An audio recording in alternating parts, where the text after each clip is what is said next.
Então, pessoal, hoje nós vamos ver as competências da Constituição, as competências federais previstas na Constituição, e especificamente as competências materiais da União. Mas para isso vocês precisam entender um pouquinho, né?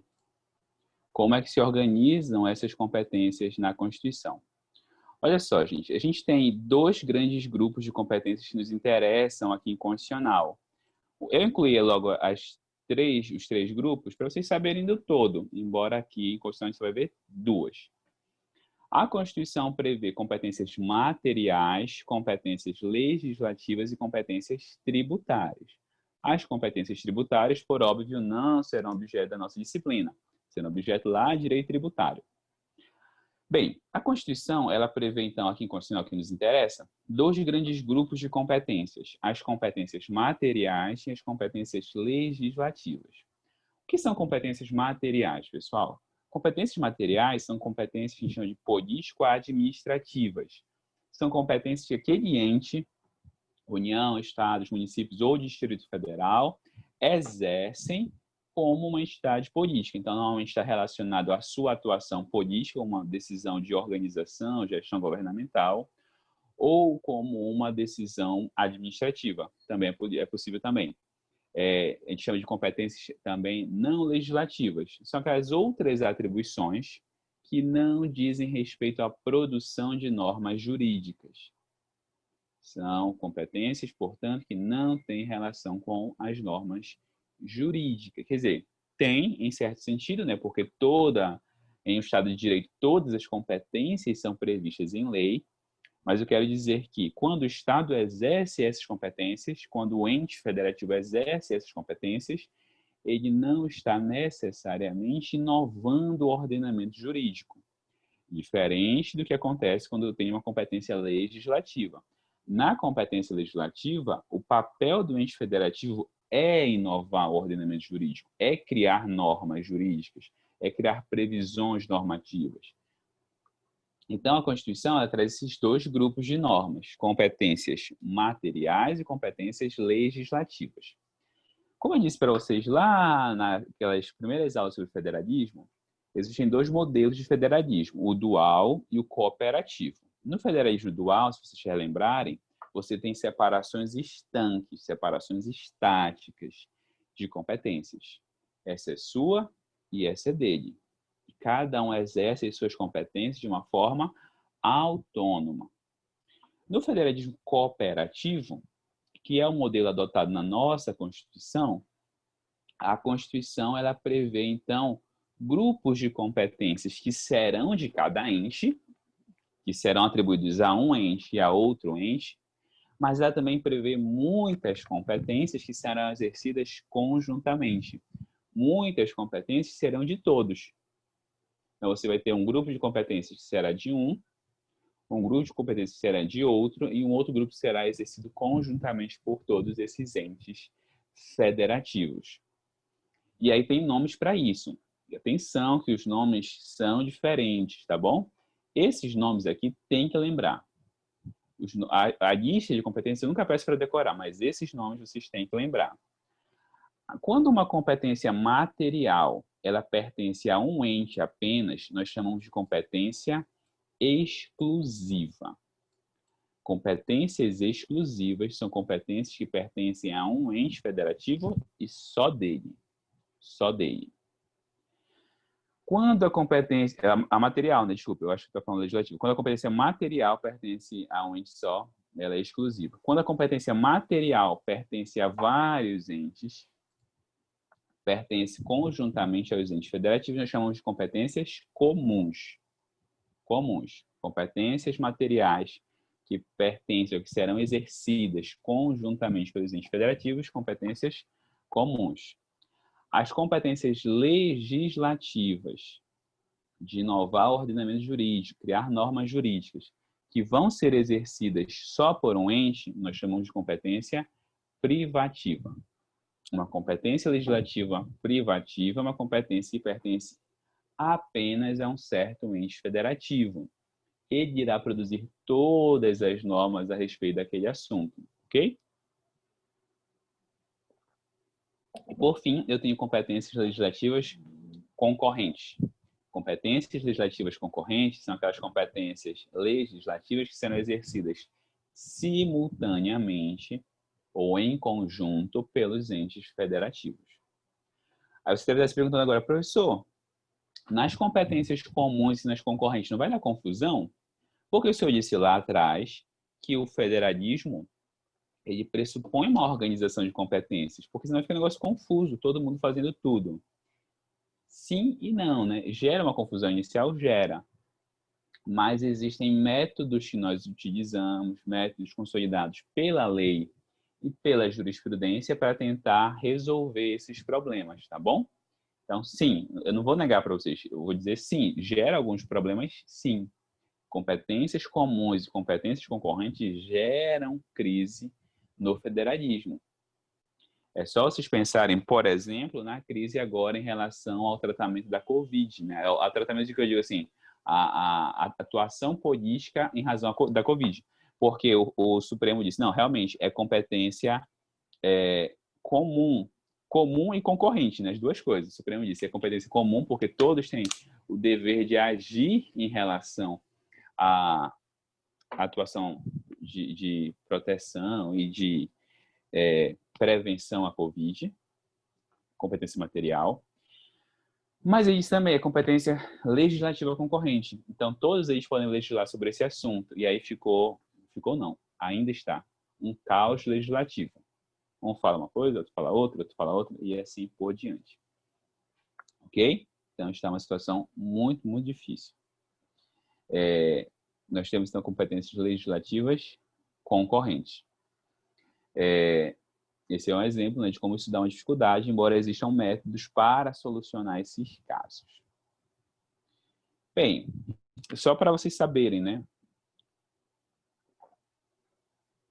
As competências tributárias, elas são organizadas em competências tributárias expressas, que são aquelas listadas na Constituição.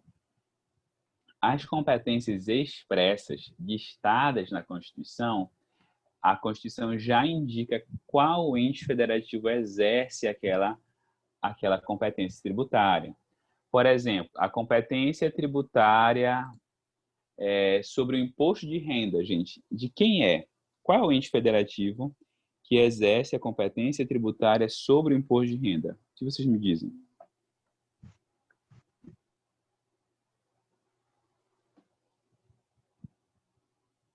Pensa aí um pouquinho.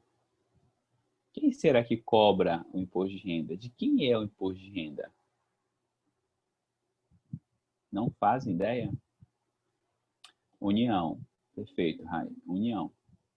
A União é o ente que recebe da Constituição expressamente a competência sobre o imposto de renda.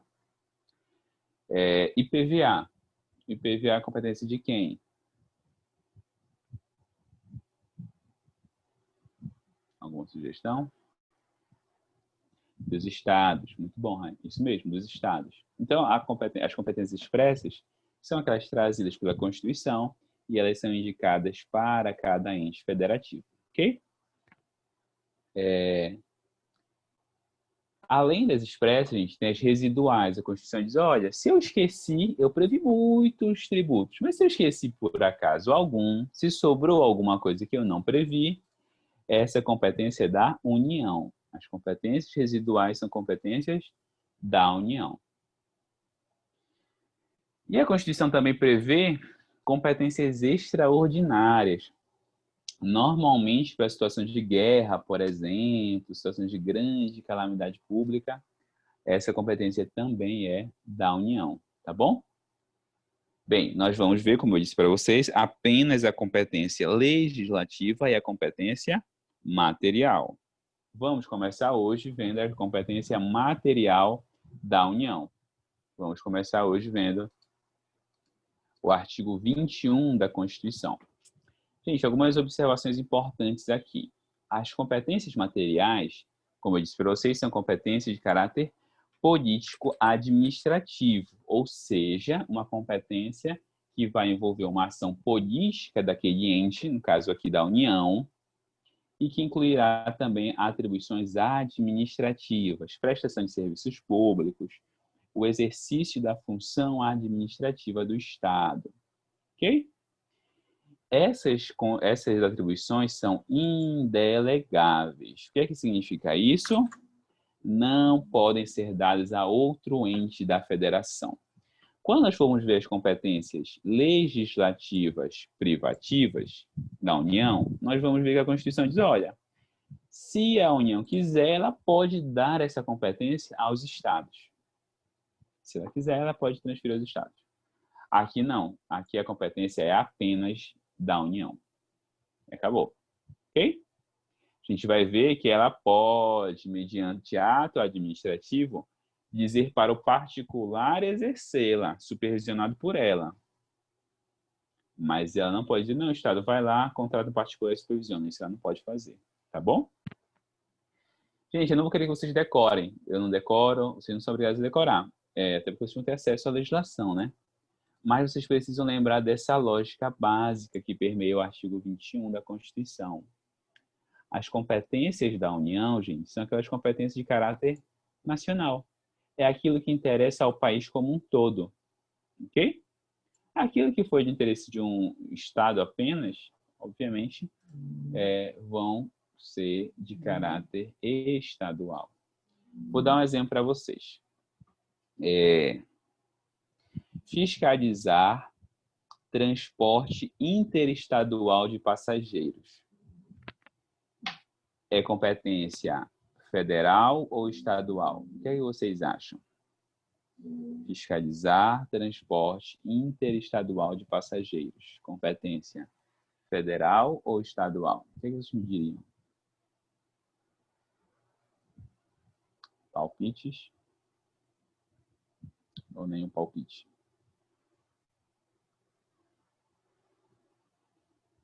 Zero palpite. Zero palpite. Pensem um pouquinho, gente. Competência para fiscalizar transporte interestadual de passageiros. É interesse estadual ou é interesse nacional? Gente, se ultrapassa as fronteiras de um estado, não tem mais como ser interesse estadual. Vai ser interesse, isso mesmo, perfeito, Lívia, vai ser interesse federal. Agora, transporte intermunicipal de passageiros, dentro de um estado apenas. Tem interesse nacional nisso? Não. Se é dentro de um estado só, competência do estado, o estado fiscaliza. Agora, se passar de fronteiras de um estado, ou se passar das fronteiras do país, obviamente, né, maior ou menor, né? Se ultrapassar a fronteira do estado, já terá competência federal, quanto mais ultrapassa a fronteira do país. Competência federal. Estão entendendo a lógica aqui? Sim? Bora lá, só para a gente testar aqui, ver se ficou clara as diferenças. Começando pela diferença entre competência material e competência legislativa. Gente, competência para proteger o meio ambiente, material ou legislativa? Competência para a proteção do meio ambiente, material ou legislativa?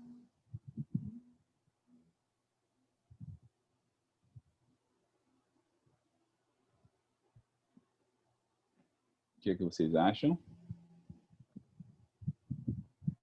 Legislativa. E mais? Legislativa, vocês acham? Gente, ela é material. Ela é material. A competência para proteger o meio ambiente é material por quê? Porque ela envolve, lembrem, uma atribuição administrativa. Professor, como é que eu vou identificar que ela é legislativa? Sempre vai associar a ideia de direito. Por exemplo, legislar sobre direito ambiental, legislativa. Legislar sobre direito penal, competência legislativa. Agora, quando envolver uma ação concreta do Estado, por exemplo, tomar providências para proteger o meio ambiente, administrativa. Por exemplo, normatizar o sistema financeiro, criar normas de direito bancário, competência legislativa.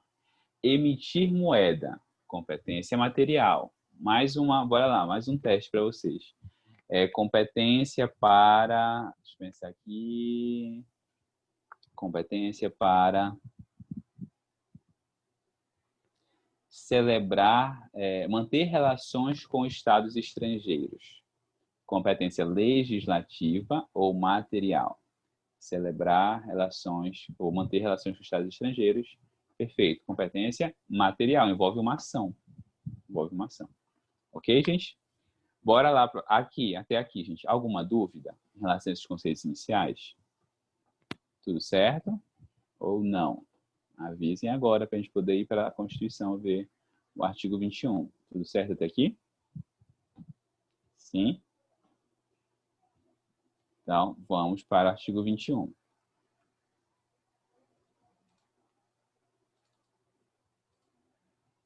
Aqui, artigo 21, gente.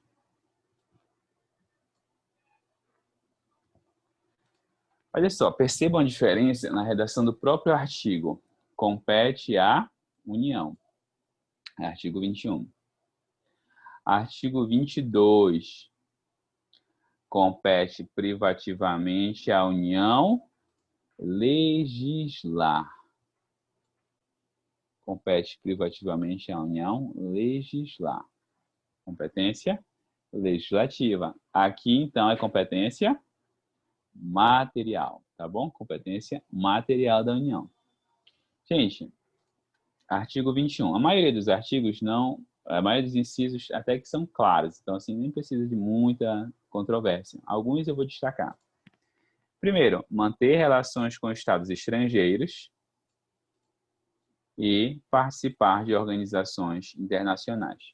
Eu comentei com vocês, aulas atrás, que a Constituição ela estabelece uma federação e que internamente essa federação é formada por União, estados e municípios. Mas, externamente, as pessoas veem ela como República Federativa do Brasil. Nosso país internamente é organizado em entes federativos autônomos, mas externamente ele é visto como um só, a República Federativa do Brasil. Externamente, qual é o ente que atua em nome da República Federativa do Brasil? De União, Estados e Municípios, qual deles age internacionalmente em nome do país?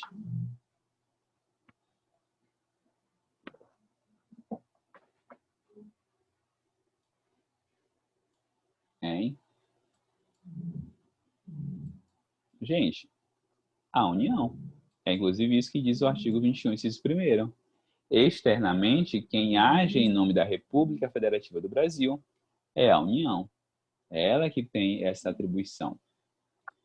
E aí, gente, manter relações internacionais em geral, tudo aquilo que diga respeito à República Federativa do Brasil como um todo, é competência da União. Exemplo, então, é só fixar isso. Então, tudo aquilo que disser respeito à República Federativa do Brasil internacionalmente, competência da União. Manter relações com estados estrangeiros, participar de organizações internacionais, ONU, OEA, OIT. Além disso, declarar a guerra e celebrar a paz. Proteger o território nacional. Permitir que, nos casos previstos em lei complementar, forças estrangeiras transitem pelo território nacional. Tudo isso diz respeito a relações internacionais. Então, tudo isso é competência da União.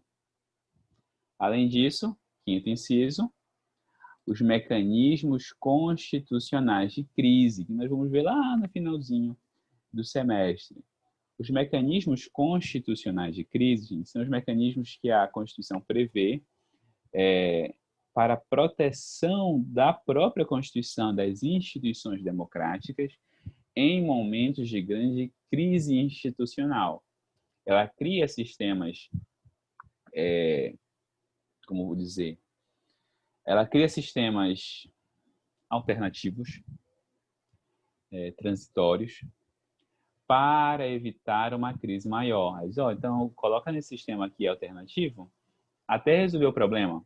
Depois que resolver o problema, a gente, então, volta para o regime normal. Só quem pode utilizar esses mecanismos de crise é a União Federal. Professor, o Helder pode decretar estado de sítio? Não. Ele pode decretar estado de defesa? Não.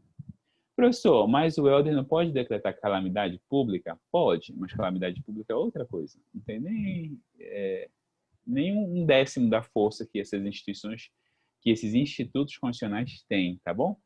Calamidade pública, gente, é basicamente uma decisão administrativa para resolver problemas administrativos. Facilitar compra, facilitar a gestão do serviço público, né? Então, assim, não tem o peso que tem a decretação do estado de defesa e estado de sítio.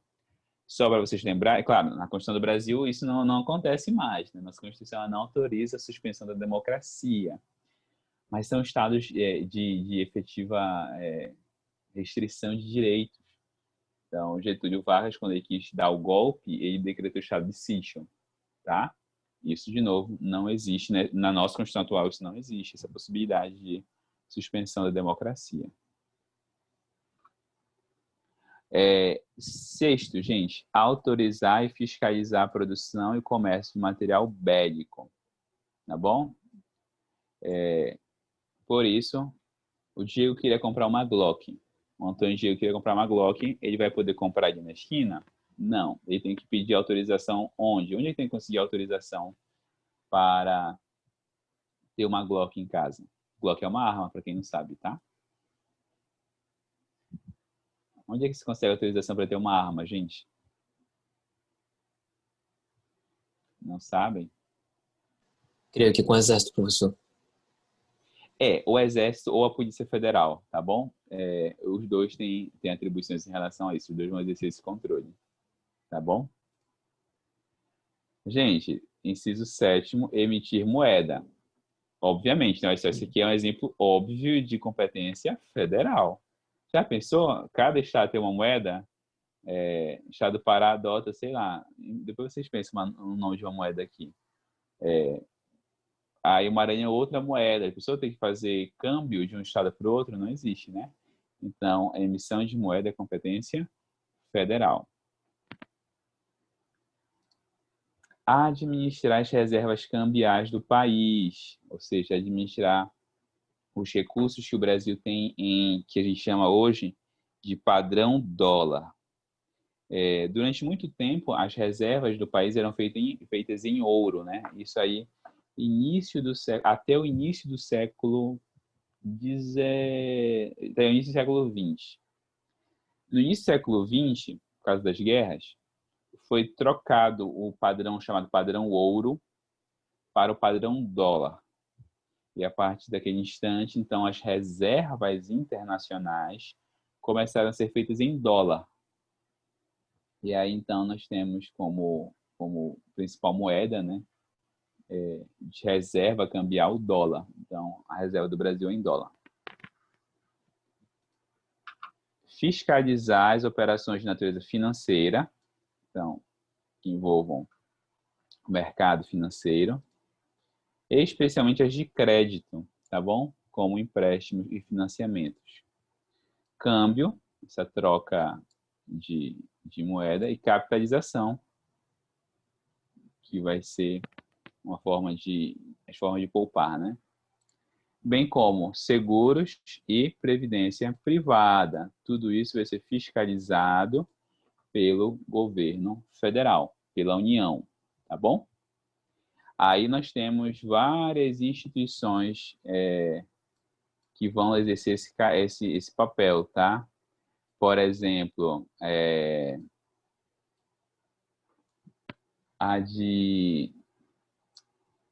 esqueci o nome agora. A CVM, por exemplo, Comissão de Valores Mobiliários em âmbito federal. CVM, Comissão de Valores Mobiliários, é uma dessas instituições federais que exerce esse papel de controle sobre essas operações, tá bom? Sobre bancos e por aí vai, tá bom?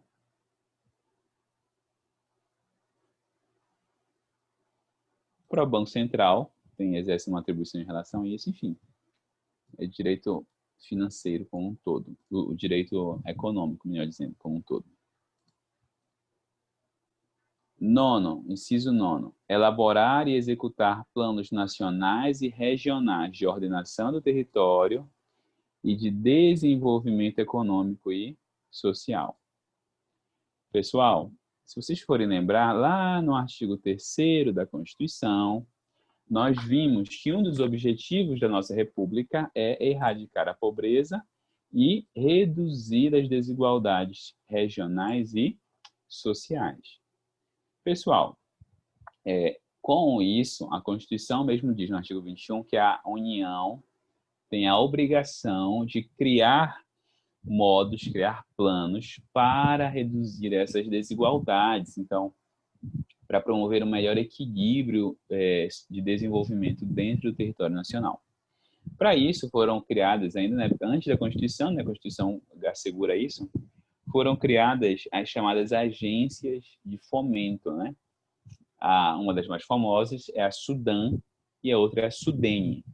SUDAM, a Superintendência de Desenvolvimento da Amazônia, e a SUDENE, Superintendência de Desenvolvimento Nordeste. Todo paraense já ouviu a história da SUDAM. Se você nasceu no Pará, você vive aqui há uns 10 anos, pelo menos, você já ouviu alguma história envolvendo a SUDAM. Não vou contar aqui porque está sendo gravado e vai para o YouTube, depois você pesquisa se você quiser. Mas, enfim, né, todo mundo sabe que a SUDAM foi objeto de vários escândalos de corrupção, várias situações que realmente vieram a macular a imagem dela e que geraram a sua extinção no finalzinho da década de 90. A SUDAM foi extinta, né? Foi tanto escândalo de corrupção, que a SUDAM foi extinta. E existe processo até hoje correndo sobre ela, né? Inclusive, já deve ter prescrito tudo. Bem, aí foi criada uma agência e tal. Depois, né, com o governo Lula, ela foi recriada. A SUDAM foi recriada, ela existe hoje, né, com uma estrutura bem menor do que ela tinha originalmente, ainda com esse objetivo de reduzir essas desigualdades, porque essa é uma atribuição dada pelo artigo 3º para o país como um todo e especificamente para a União no artigo 21, tá bom? Inciso 9. Elaborar e executar planos de ordenação, território e desenvolvimento econômico e social. Ok, até aqui, gente. Podemos fazer uma pausa até o inciso 9. Alguma dúvida? Ou tudo certo?